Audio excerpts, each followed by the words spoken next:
3 দিনের টানা বৃষ্টিতে নুয়ে পড়েছে পাকা ধান। জমে থাকা পানিতে পচন শুরু হয়েছে। উঠতি ফসল নষ্ট হয়ে যাচ্ছে হঠাৎ বৃষ্টিতে।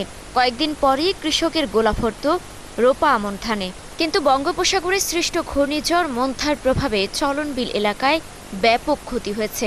সিরাজগঞ্জের রায়গঞ্জ, তারাস ও উল্লাপাড়ায় বিস্তীর্ণ মাঠ জুড়ে ফসল নষ্ট হওয়ার চিত্র। লোকসানে দিশেহারা বহু কৃষক। 4-5 দিন বৃষ্টির কারণে পাকা ধান 4-5 বিঘা পাকা ধান পানিতে ডুবে নষ্ট হয়ে গেছে। কেটে পারিচ্ছি না। কামলাও যদি বা পাওয়া যায় তাহলে বেশি দাম চায়। এখন ফসল নয় জুলুম হয়ে গেছে আমাদের।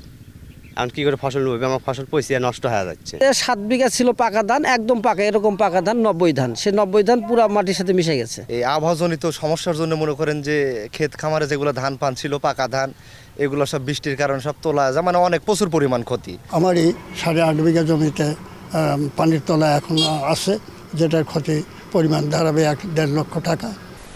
অনেকে অতিরিক্ত মজুরি দিয়ে পানিতে নিমজ্জিত ধান কেটে তোলার চেষ্টা করছেন, কিন্তু মিলছে না অর্ধেক ফলনও।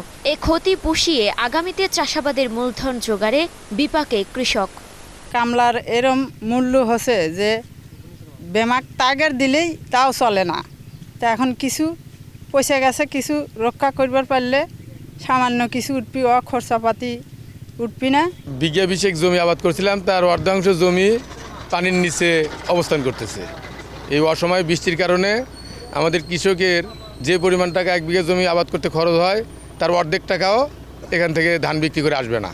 কৃষকেরা বলছেন, সঠিক পানি নিষ্কাশন ব্যবস্থা না থাকায় প্রতি বছরই এমন ক্ষতির মুখোমুখি হতে হয়। তাই খাল খনন ও টেকসই নিষ্কাশন ব্যবস্থার দাবি তাদের। পানি নিষ্কাশন, পাকা ধান কেটে ফেলা সহ নানা পরামর্শ দিচ্ছেন কৃষি বিভাগ। ক্ষতিগ্রস্ত কৃষকদের সার্বিক সহায়তার আশ্বাস দিয়েছেন কর্মকর্তারা।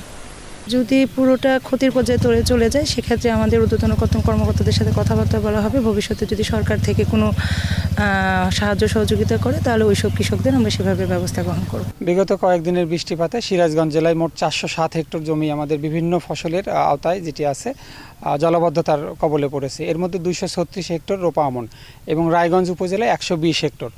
এই মুহূর্তে কৃষক ভাইদের যেটি আমরা পরামর্শ দিচ্ছি, যে জমি থেকে পানি বের করতে হবে, রোপা আমন বা অন্য যে কোনো ফসলের দ্রুত পানি বের করার ব্যবস্থা করতে হবে। দ্বিতীয়ত, ধান যেটি নুয়ে পড়েছে বা শুয়ে পড়েছে, সেই ধানটিকে গুচ্ছাকারে বেঁধে দিতে হবে এবং যে সমস্ত ধান পাকা আছে অতি দ্রুত সে ধান কাটতে হবে।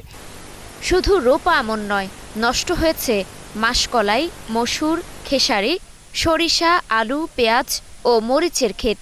কৃষি বিভাগের হিসাবে সিরাজগঞ্জে 407 হেক্টর জমির ফসল ক্ষতিগ্রস্ত হয়েছে।